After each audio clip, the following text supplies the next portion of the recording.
Hello and welcome to the Tough Girl podcast, which is all about motivating and inspiring you. I'm your host, Sarah Williams. The Tough Girl podcast is sponsorship and ad-free thanks to the monthly financial support of patrons. To find out more about supporting your favourite podcasts and becoming a patron, please check out patreon.com, patreon.com/Tough Girl podcast, and help me to increase the amount of female role models in the media. All patrons will get their name on a dedicated patrons page on the Tough Girl website.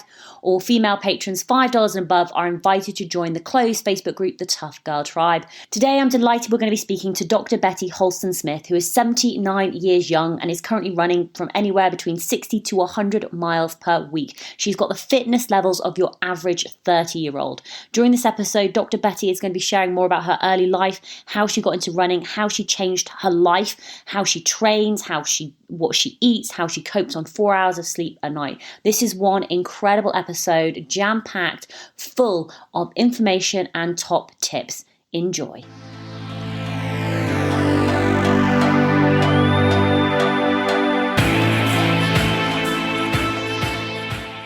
Hello, and thank you for inviting me for this great opportunity to let people know exactly what I've done from the time I was like 29 years old when I was a smoker and eating junk food. And that was before McDonald's and the fast food companies came into being. So I was just eating candy and potato chips and whatever I wanted. And I was 200 plus pounds and smoking. And I had gotten married. We had a daughter. And by the time she was 3 years old, I was well over 200 pounds. We were playing outside in a park one day, and she tagged me and said, "Mommy, mommy, mommy, you can't catch me." And she was right. I mean, I couldn't even catch my breath.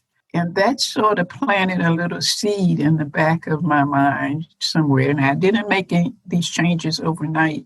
But I did really try to take better care of myself and try to eat at least every now and then something that was more nutritious than a bag of potato chips. And nothing was working. And I think I tried that. At least I had it in my mind that I wanted to be more fit because of my daughter. I wanted to make sure I was around as she was growing up. So I tried all of the crazy diets, and I could take the weight off, but then it would come back because I didn't do a lifestyle change. So finally, I ran into a radio call-in talk radio show with a doctor who lived in my area. I live in the Washington, D.C. area. And this doctor practiced medicine in that area, but I never really met him until a few years later. But I used to listen to him on the radio, his radio show every day. And I never really called in because people would call in with the kind of questions that I needed to ask him. And what I got from him was, you have to take care of nutrition along with movement. You cannot just lose weight and expect to keep it off and expect to be healthy. So he advised for the movement part, get yourself outside at least 3 times a week and start off wherever you are. So every day, just go outside until you can manage walking or running or a combination of 30 minutes at a time without stopping. And he showed us how to take our resting heart rates, because what you had to do was to get your heart rate 20 beats above the resting rate and keep it there for at least 30 minutes, a minimum of 3 times a week. And that would strengthen the heart. Other exercises that do not do that do not strengthen the heart as efficiently. Okay, that was the movement part. And the nutrition part, he says, here's what you need to eat. You need to eat fruits and vegetables and whole grains and beans and seeds and nuts. And then this was 1969, in the early 70s. He was into eating every now and then meat. Well, over time, I went beyond what his advice was back in the early 70s. And I'm now 79 years old, nearly 80.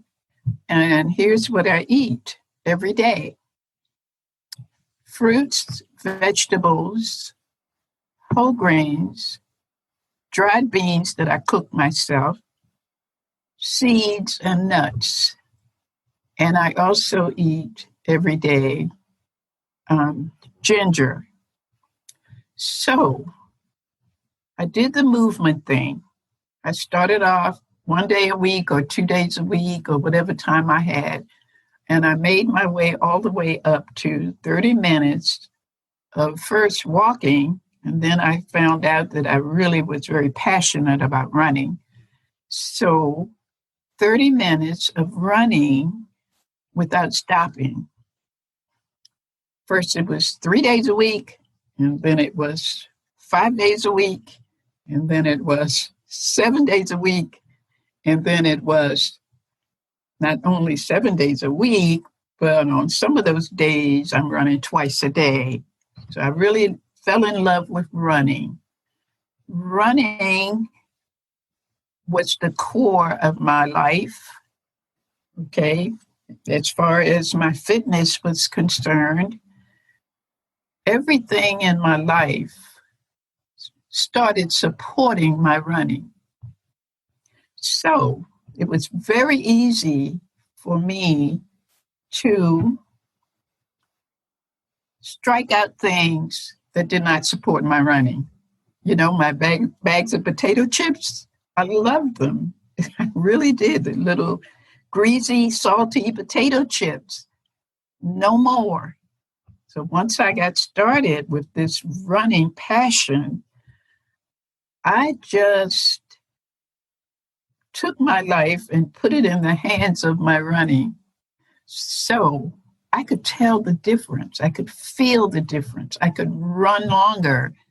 I could run without stopping. I've gotten down to the place where I've run ultra marathons now. And these longer ones, 6-day races, right now, well, with the virus, there are none available right now, except virtual. But the last 6-day race was last year, 2019 in Florida. And I've run 6 days and 6 nights without a real break, except for that race, I did 40 minutes snippets of sleep. You know, a few minutes here and a few minutes there, spread it out over the 6 days. So I run 6 days and 6 nights without a break. And I have no need for recovery. I'm not tired to the point where I'm going to drop because I'm so tired. I haven't really had a rest to sit and put my feet up. It just works. And it's not that I have any special genes. Now, for all of my life, as far back as I can remember, I slept 4 hours a night. And then I have 24 hours in the day, so I've got 20 hours to do whatever else I need to do. And that's another reason why I can run very long, because I can get up early and go running. Well, I don't do that as often nowadays as I used to when things were a little different, at least here in the Washington, D.C. area. Females just would not go out in the dark alone, depending on where you are, of course. So running has taken charge. And there are other things that happen to me, good things that happen to me because of my lifestyle. Every now and then I am monitored by Johns Hopkins, which is a great research hospital here in the in the Baltimore area, not far away. They have been monitoring me because they've been doing this longitudinal study on aging and energy. And they know that I get the proper amount of deep, rapid eye movement sleep in 4 hours, simply because my body can take me there to REM or rapid eye movement sleep immediately. And I stay there for 4 hours in that dreaming sleep. And then in 4 hours, I'm done and my body brings me back up. Most people take 3 or 4 hours to get there and another 2 to 3 to 4 hours to get up. And then they're there for 4 hours. So you can count, 4 and 4 and 4. You think they're getting an awful lot of sleep, but it's not quality sleep. So I get quality sleep. I do not nap during the day. And I'm awake and alert to do whatever it is that I need to do during the day. So I'm really very, very busy. I'm still coaching, and I do relationship-based coaching because this is not like me training for a 10K or training for a marathon or training for an ultra marathon. I run, the kind of running I do allows me to do any kind of races I would like to do. Like I do not and have never, once I started this routine, got on its path back in the early 70s, no carbo loading. People say, I'm going to carbo load because I got to run Boston or whatever. I don't need to do carbo loading because the food that I eat just to live, just to be active and all during the day, why should I change it to run? I don't need to change it to run. Okay, because it allows me to have the energy that I need, and the body is amazing. And most of us, a lot of the runners especially, do not respect the body. They do things to the body that will interfere with their performance, even running, and they don't realize it. I still listen to this doctor that I talked about earlier, Dr. Merkin, Mirkin, and he does have a website with free information about fitness, nutrition, and health. And he stays up to date on the latest research coming out. And what he does is he translates it from medical ease to just everyday language. It's so easy and so understandable to read his presentations online, and it's easy to follow it because he's making so much sense. For example, some years ago, there was some research about does stretching, like you stretching before a run, during a run, or right after a run, does stretching interfere with performance? And the research said, yes, it does.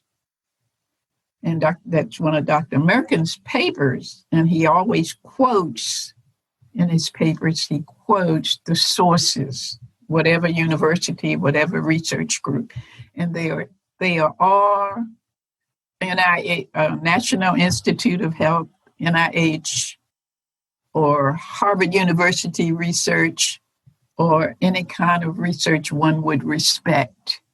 So I read this about stretching, and I said, aha, I am going to check this out for myself.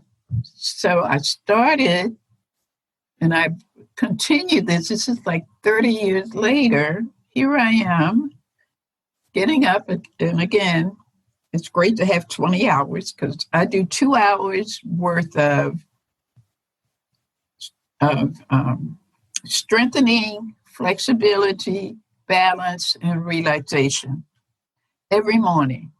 I end all of that with Tai Chi. I've been practicing Tai Chi at least for 40 years.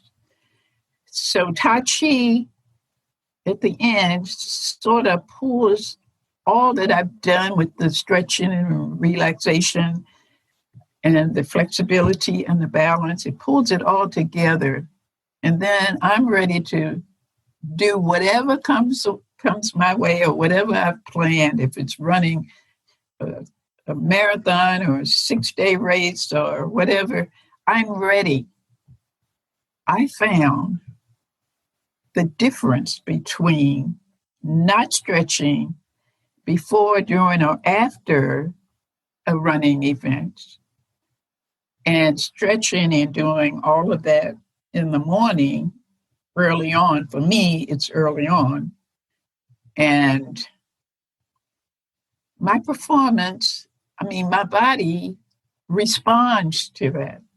So even after a 6-day race, there's no need for me to stretch or do anything.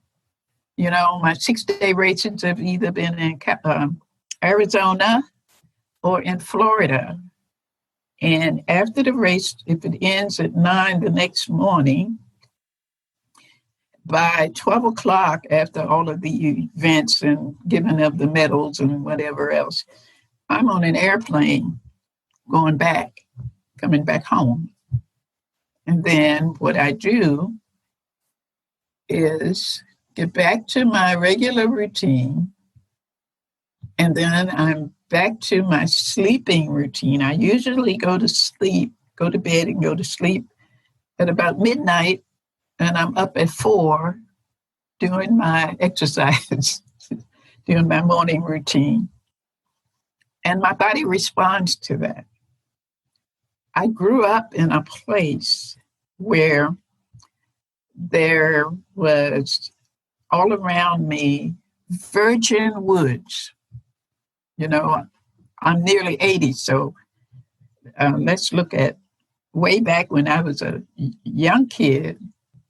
We played in the woods, and we did everything in the woods. I fell in love with Mother Nature, and I tried to figure out how Mother Nature operated, because she would give us these beautiful wildflowers, and we could clock it by the time of year.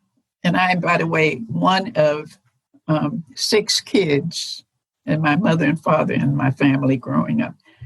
And I was trying to figure Mother Nature out. I've always been a person to wonder about things. Curiosity may have killed the cat, but it keeps urging me on. So I'm looking at these beautiful yellow flowers, and I wanted to put them in our yard. I wanted to dig them up and then replant them. And I don't know how many years I did that, but they would never grow. I found out that the reason why is because they were disturbed. I had disturbed them some kind of way. And when I went to replant them, the life had been drained out of them in some way. So I was trying to figure out now, what did I do? But I fell in love with nature. And with all of this changing from being a sedentary, smoking kind of person to being a super fit, older runner, I relied on nature as well. So here's what nature does for me. Once you know what you need to do to be in line with how Mother Nature made the body, it is absolutely mind-blowing. Like the 6-day races last year, 79 years old. I didn't need to stretch. I wasn't stiff. I didn't have anything. And I'm looking around me at the other runners and I'm saying, I don't need to do that. They had to go, they're, of course, a medical tent. They were in the medical tent. They were getting blisters cut from their toes and their feet. I had nothing. I also run in the very, very, very best shoes on the planet for running. And they come from where you are in England. And you need to check these shoes out if you do not know them. It's Vivo Barefoot. V in victory, VIVO, Vivo Barefoot. You can take those shoes and roll them up just like you could roll up a tissue. There's nothing in it. It's got a wide toe box. It's got no arch support. It's got no stability built in. The only thing they have is a sole that is penetration proof.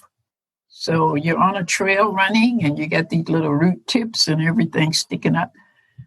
Well, you won't cut your foot if you step on glass in these shoes. I've been running in these shoes and wearing these shoes for at least 12 years.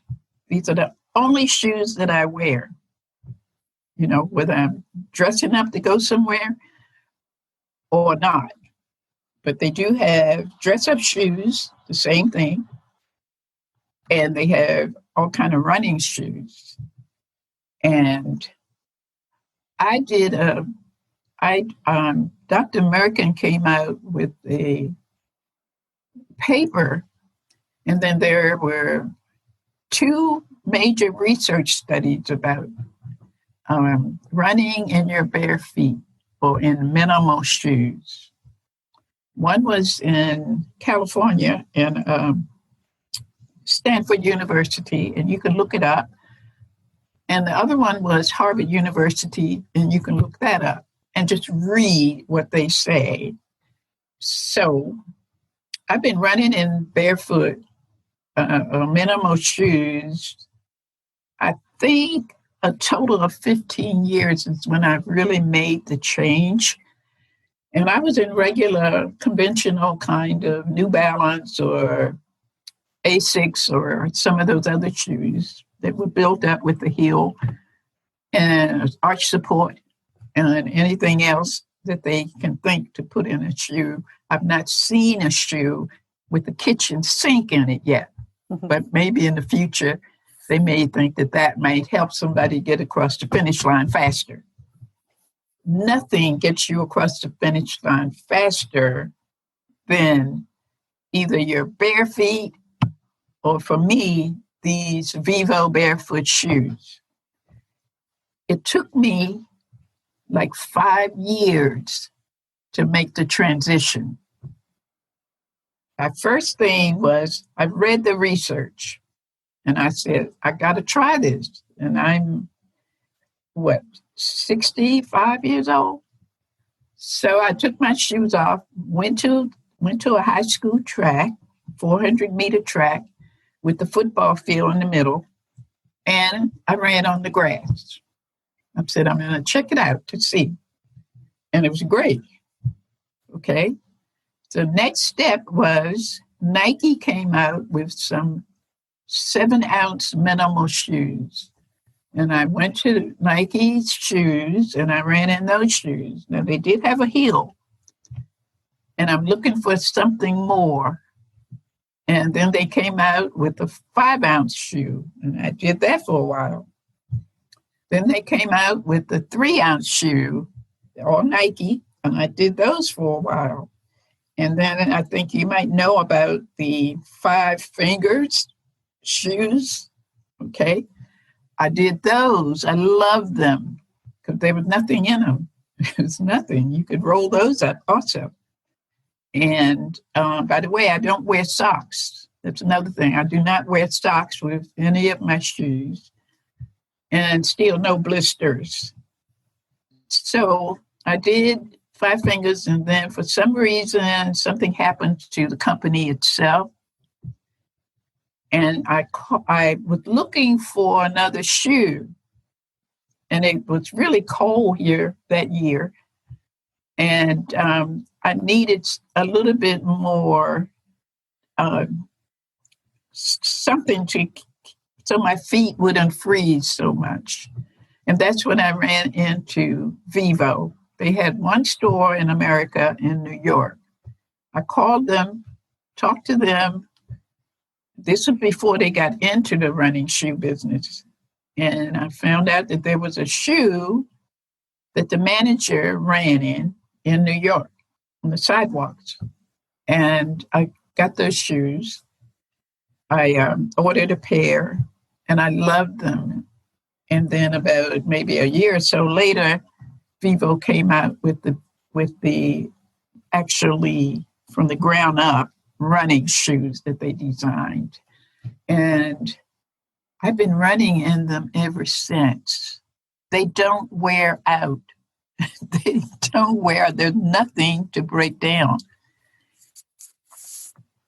What has happened now, when I was in transition from the conventional shoes to these minimal shoes, knowing me, I'm very cautious.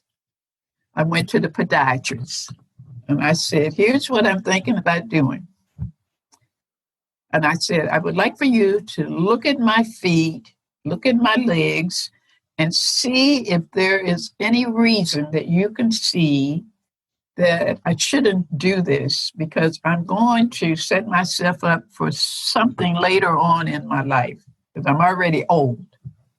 I think I was mid-60s. And he looked and did all of that. I walked back and forth, he's prodding and probing. He said, you have bunions that don't bother you. And you have a high arch.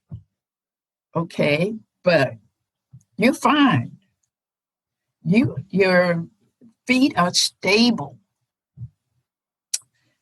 And he said, editorial comment, he said, but if you were my mom, I would say don't do it to my mom. At your age, you just never know.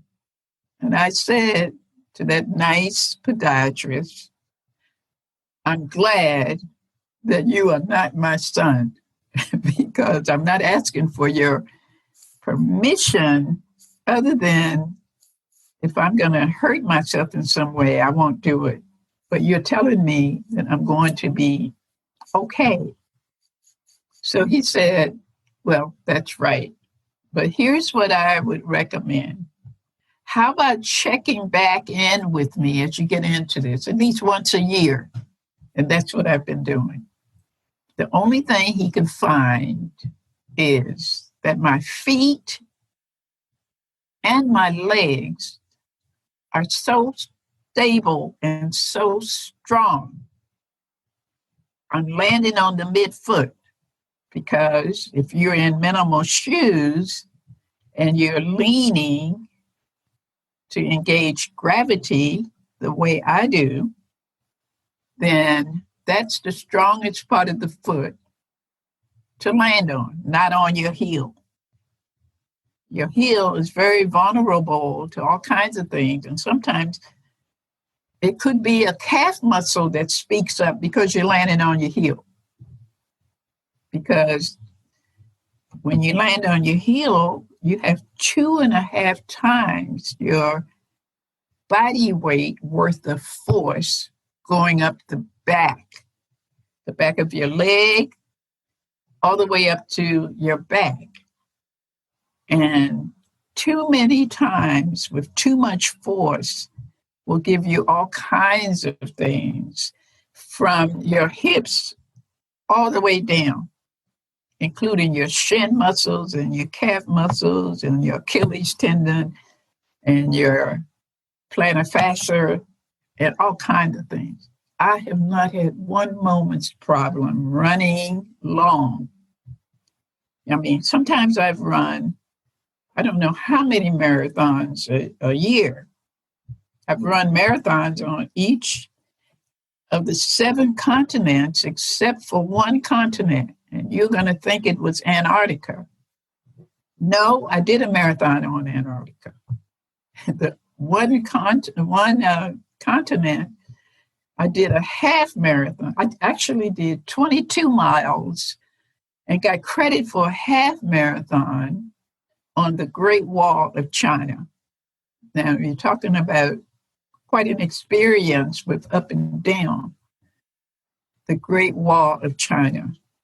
And we couldn't make it back to finish the race on the actual wall because they were opening it up to tourists. And people at the water stop didn't speak English out in the boonies there, 3 hours from Beijing. That's where the marathon took place. So one person was dehydrated and really in trouble. So by the time we got them to understand what was going on, even though she was throwing up over there on the side, they didn't get it. So finally, they got her some help. And we were delayed and didn't get back on the wall in time. So at some point, I'll go back and finish that 7th continent.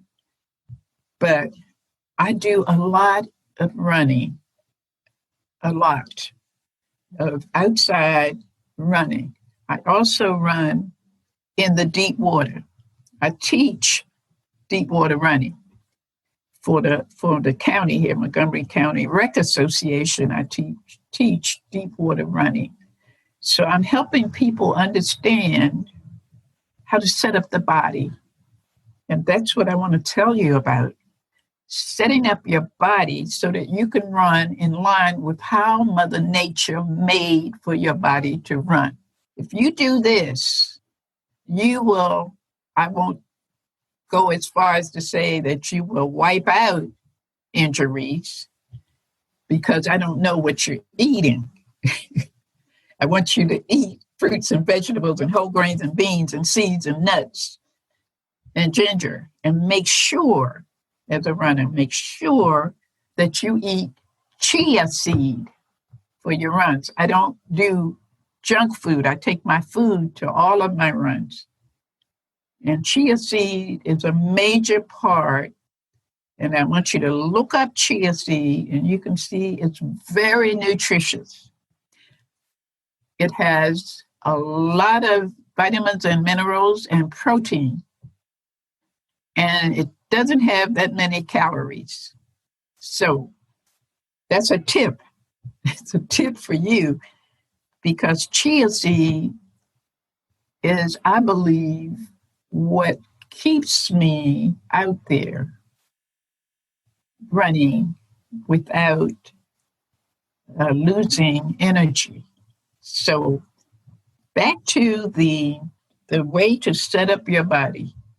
So number one is good posture. If you do not have good posture, you can check yourself out in the mirror, stand sideways, and look at yourself and stand as if you think you know that you have good posture.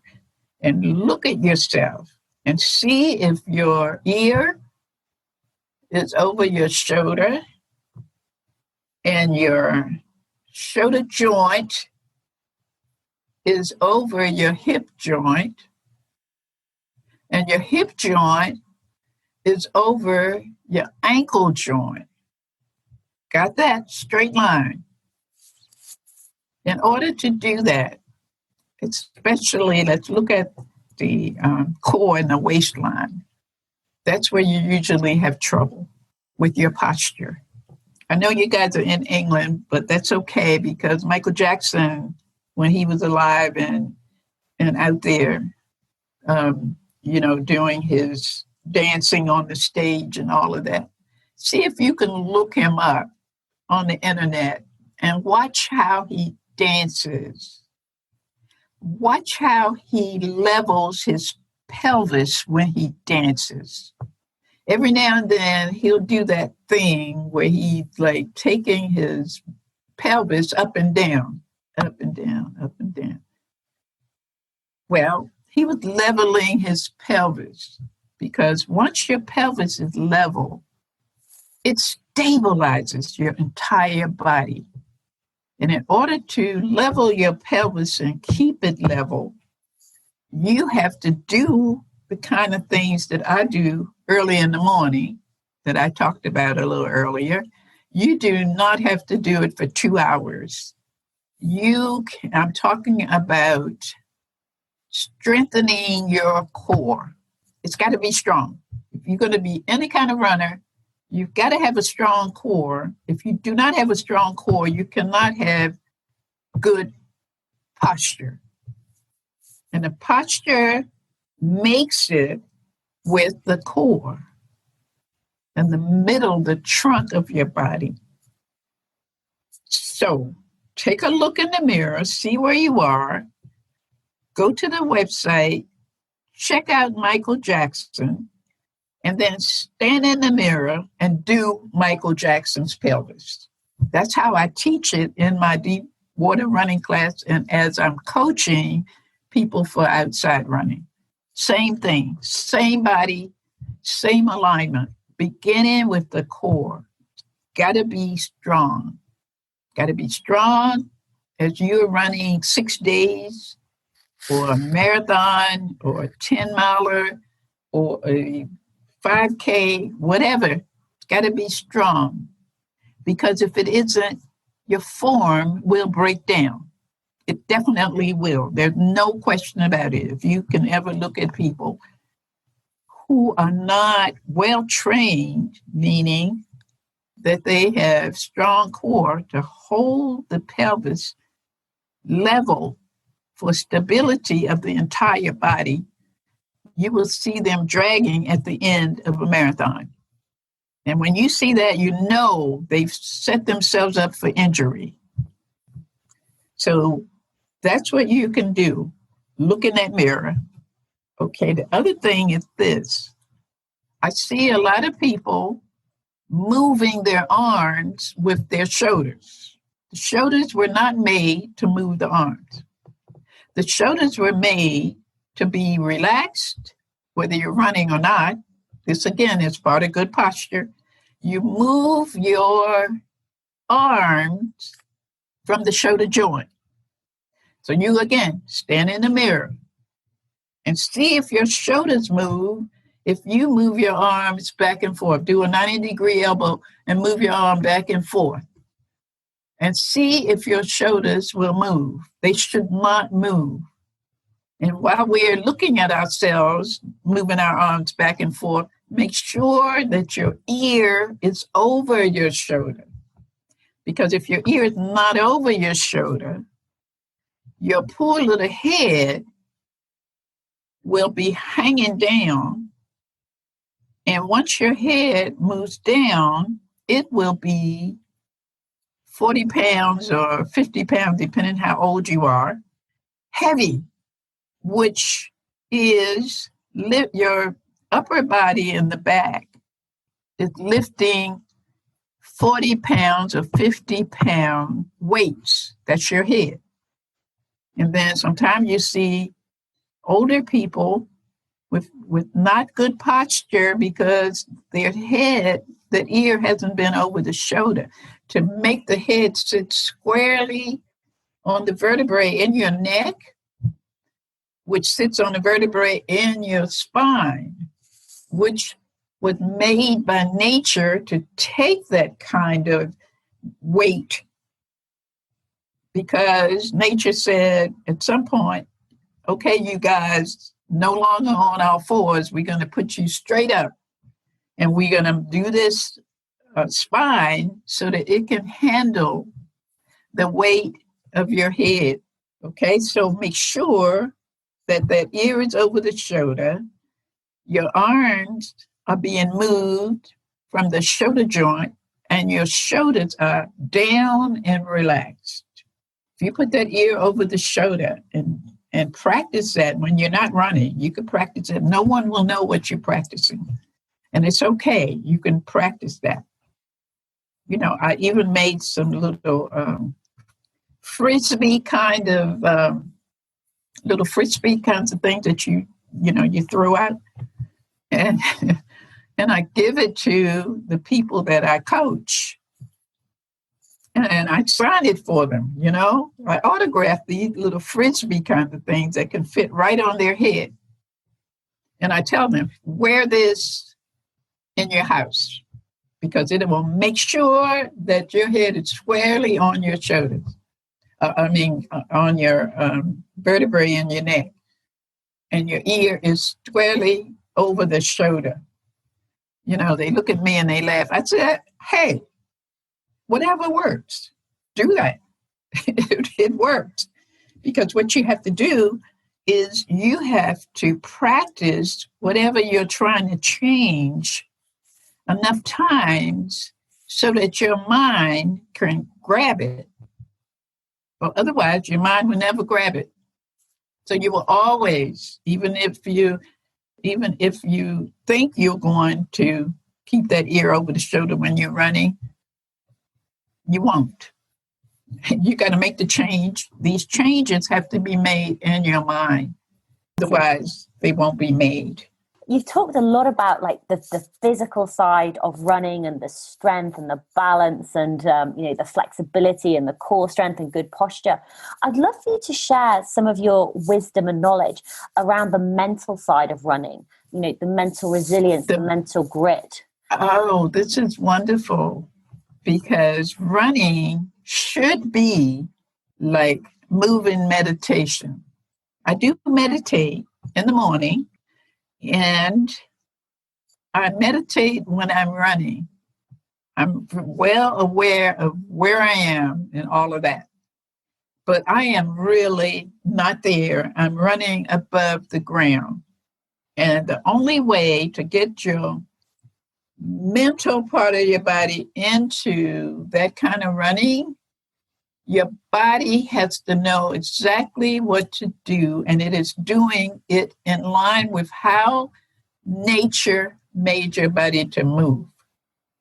Okay, I'll tell you, I've been running the Chi running way, CHI, Chi running way, for I don't know how long. And I can set up the body with good posture and good alignment, and I can lean from my ankles with everything straight. With Michael Jackson's pelvis, everything straight. So I'm not bending at the waist. I'm leaning from the ankles, and I'm straight up like a pencil that you could put on the table with the lid pointed on the table, and just kind of let it lean. That's the way your body should look, so that you do not kill your lower back by leaning at the waist. And then all you do is lean a little to warm up, and lean more once you get warmed up and you're cruising along. That way, your body is doing something in line with how it was designed, so it's not going to interfere with your mental part of your running. It's just there. And all you need to do is fall forward. Your knee will come down under you, your heel will come up behind you because you're falling. You're not pushing off or anything. You're falling. And if you fall enough, Mother Nature is going to take care of your not falling on your face.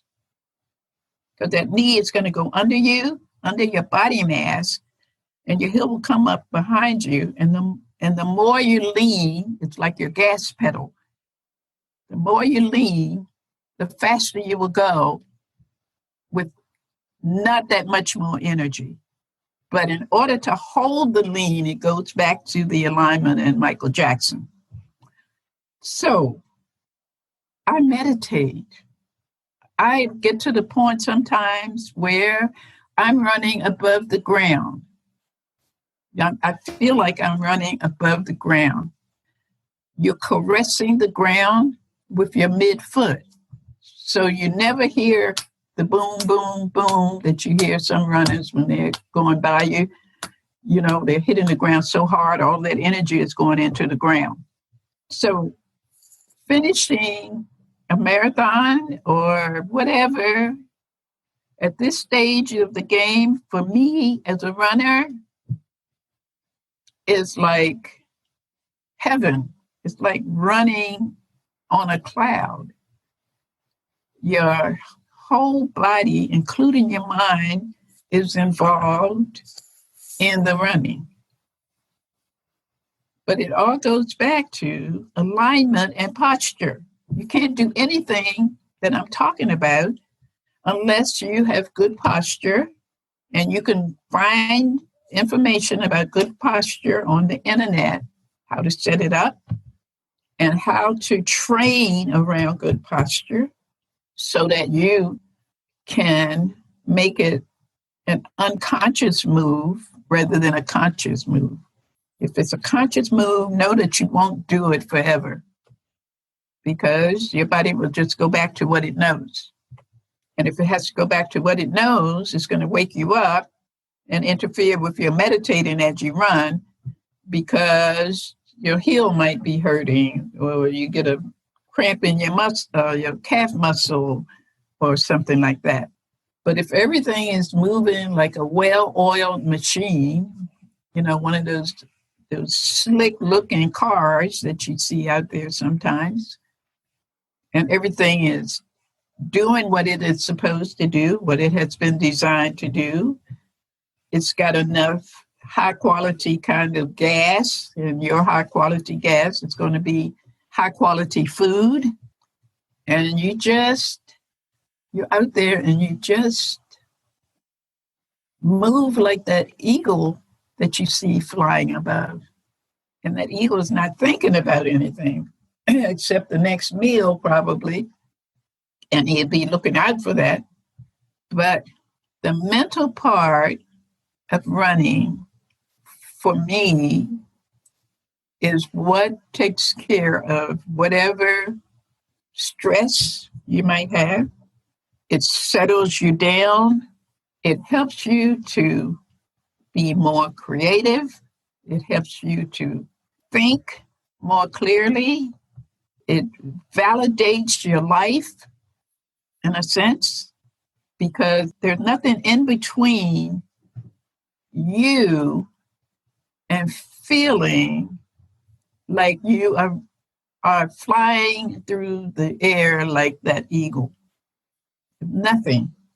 It takes some doing to get there, but it's worth it.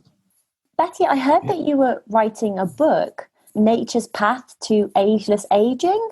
I wrote a book about my life and how I got started and how I rely on nature.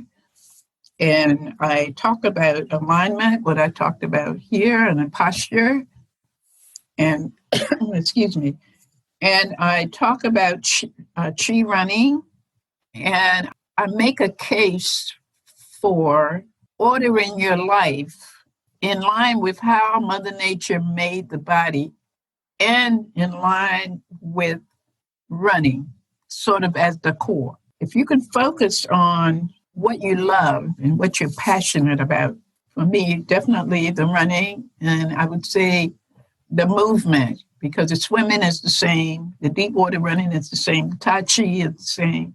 and being able to climb a tree with your grandkids who are 13 and 14 right now, that's like heaven on earth.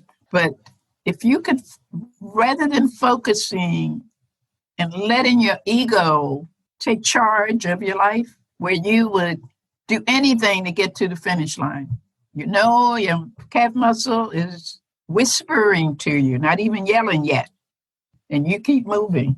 Rather than stopping at the medical tent to check it out, you keep moving. Don't do that. Let the other part of your whole life support your running, not take away from it. And then for me, I want to run until I find that special tree one morning and felt good enough to go out to run to find that tree, sit under that tree, and then the body will say, that is it. I'm fine with that. I want to run for the rest of my life. I don't care if I live to be 110 or I could go much sooner. Doesn't matter.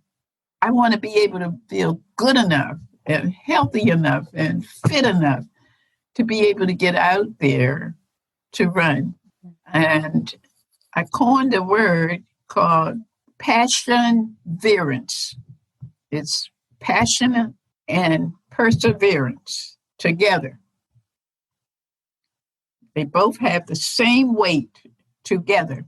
And if you can take that on with your running or your movement of any kind, then you are probably more likely to take better care. And I'm not saying, the body doesn't care. It only wants you to be healthy and be fit. The body doesn't care about the finish line. I don't care about the finish line. Now, I've been around, I've run in every state here in the United States.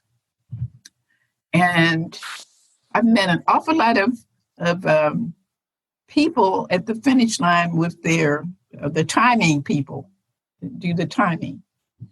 And I know them because I go back to these races lots of times.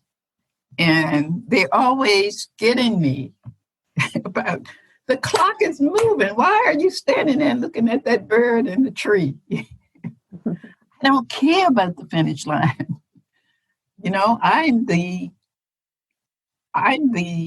start line. If I do everything that I should do to get myself, that I can control, to get myself to the start line, I've done all of the training, I've done the eating, I've done, all of the morning exercises and the stretching and all of that. And I get to the start line, I don't need to worry about the finish line because it will take care of itself. Now, sometimes there are things that happen that you cannot control, like a thunderstorm or something. Or for me, a great, beautiful bird, in a tree that catches my attention. The finish line definitely will take care of itself. So in this book, Lifestyle by Nature, which is available on Amazon, it gives you 6 steps that I took to have a more healthy, more fit life. And this is about the process of change, to change a lifestyle. It's not about changing to run a 10-miler or qualify for Boston. Nothing like that. It's not about losing a certain number of pounds so that you can look good at your 10th year high school reunion. Not about that. It's about your entire lifestyle. So think the big picture. And the first step is internal strength. You have to have internal strength because it's going to take some strength for you to stay on this path, the perseverance part. And you're going to look back in your life and you're going to find something that helped you to know that you had the strength. So it's all kinds of things. For me, it was back in 1956, integrating a very, very high quality public high school coming from a segregated Black high school, ninth grade, with substandard everything, books and teachers, everything. And I went into this and I made it through. And everything else was still segregated around. That was tough because it was 2 Black girls, and we integrated the 10th grade, but the school had 3,500. And I came from a school that may have had 200 or 300. So my internal strength, I knew that I was strong back then. I didn't know what I was going to do with that strength from inside of myself, but it was internal. And then the second is work on, educate yourself about the relationship between your mind and your body. You have to know that they both can influence each other. Mind can influence the body can influence the mind. Know how it works, because as you are making these changes, you need to know that your mind might sabotage you, or your body might. And you need to have some kind of handle on what that means and how to combat that. And then the third step is nutrition and movement. And we talked a lot about nutrition already and about the movement. And you got to make it subconscious. In this process, you make it subconscious. And in the book, it tells you some tips on how to make that happen. And then the fourth step is, if you do the mind-body thing, and if you do the nutrition movement thing, and of course you have the strength to hang in there, you will cross what I call the lifestyle change line. Once you cross that line, everything becomes much easier, because now you're making your way into making this a subconscious lifestyle move, rather than something so that you can show up looking cute or handsome at your 10th reunion of high school. Okay, so the lifestyle change line told me when I was there, because I stopped wanting anything that mimicked or tasted like anything that I had given up because it wasn't good for me. So I wasn't looking for a veggie burger that would mimic a hamburger. I didn't want any of that. And food took on a completely different approach for me. I only wanted food that would support my running. So I didn't want chemicals. So I went organic, vegan, non-junk food, organic. Okay? That's after I crossed the lifestyle change line. And then number 5, ongoing challenges. You know that you will fall off the wagon here and there. You're human. And you expect that. Okay, you'll always have challenges, even within your family or your friends. They will always say, oh, come on, it's your birthday. You can have 3 pieces of cake. And you might have that cake, but it's a challenge. You get back on that path.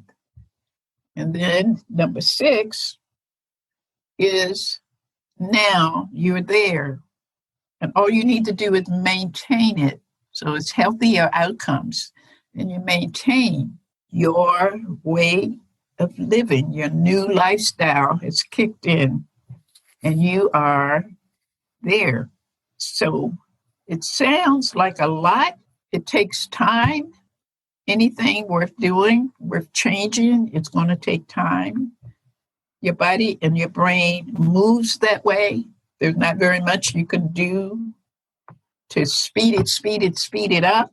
But if you are passionate and you have perseverance about being healthy and fit with supporting your running, which will help you to be healthy and fit in itself, then you will hang in there and do this. If not, then every person that I've run with over all of these years, I'm a member of the Montgomery County Roadrunners, and I also coach for them as a volunteer. And I have a lot of tips that I give. Over the years, with all of my 12, it was 12 of us in a group. We trained together, we ran together, we traveled to run marathons around the world together. Not one is running today. I'm the only one in the group. I didn't take Advil for the pain when we were doing those long runs. They would take the Advil. I didn't eat all of the saturated fat after getting to the place where we could eat. I always bought my own food or grab an apple or an orange because I wasn't starving to death because of my chia seed, okay? So it's a lifestyle, and it's nothing at all like getting up in the morning and feeling healthy, no pain at all, and can take on whatever the day presents to you. I just finished 901-mile virtual race. I ran virtually from Key West, Florida, up the west coast of Florida to Alabama, 901 miles, and now I'm going to run back. It was only one way, but a few of us really had so much fun doing it because along the way we could see where we were by computer. In the west coast of Florida is a beautiful place. So I'm going to run back, and then I'm just going to find what's next for me would be whatever virtual races that I can sign up for and wait until the virus does its thing and it leaves the earth. I don't want it to go to Mars or anywhere else, but it leaves the earth, and maybe we can get back to our regular kind of running. But it has not stopped me from running outside. I'm running still over 100 miles a week between my own running and I run with the people that I coach. And it hasn't interfered with that at all. So I don't know if you can do questions. Dr. Betty, you're just so impressive. Like there's so many amazing pieces of advice and information. It's been absolutely inspiring. Are you on social media? Can people follow you online? That's something that I decided that it wasn't, well, I won't say it wasn't worth it, but I will respond to emails. So you can do my email, but I don't have time to set up anything and then monitor it and feedback with it. As I say, I'm still coaching, and then I volunteer. I have a kids group that I work with. I volunteer, and I do deep water. I teach deep water running, and I do deep water running for myself. The pools are now closed, but the outdoor pools are open, so they switched me to shallow water walking, which is the same posture, the same alignment, and moving is a little bit different. So I'm there at the pool most mornings. I meet people at the track or wherever we're going to run, the ones that I'm coaching. I'm beginning at the earliest at 6 o'clock, and that's like 5 or 6 days a week. And then I do my long runs, and I'm doing this virtual race. I'm busy with things that I think are more worth it. I think for me, it's relationship-based interactions, much more than the computer. And I know my grandkids tell me you need to text and you need to do this and that. and the other with the computer and the technology. I respect it, but I'm nearly 80. And if you talk to your grandmother or your great-grandmother, they may have the same kind of thing. But then there are some that are up to date. So it's hard for me. People would like to get in touch. This book, Lifestyle by Nature, will answer some of your questions. And I can do the emails if you really have a question. Sarah, how else can I do that? No, I think that's perfect, Betty. What I'll do is I'll make sure that I put the link to your book in the show notes so that people can find the book first of all and take a read of that book before they reach out to you, because I know you are one busy lady. You have a lot going on, and I love it. I love it. And you're still running, a huge amount of miles every single week, which is incredible and so inspiring. But Dr. Betty, thank you so much for coming on the Tough Girl podcast to share. Well, thank you for inviting me. I really appreciate it. And it was fun. And I like to give what I've tested and tried and know that it works after all of these years. And that everybody should have access to this kind of. My coaching is very different from any other coaching that I know of. So it's in line with how the body was made to move and what the body needs. And that equals longevity in running with less or no need to take time off on the sofa because you have a pulled muscle here or there. Yeah. Absolutely. Thank you, Betty. You've shared so much wisdom, and I know it is going to motivate and inspire so many women and girls to think, right, time to get my trainers on, to look at my posture, to get out running and just start, doing what you've shared, which has been absolutely fantastic. So thank you so much.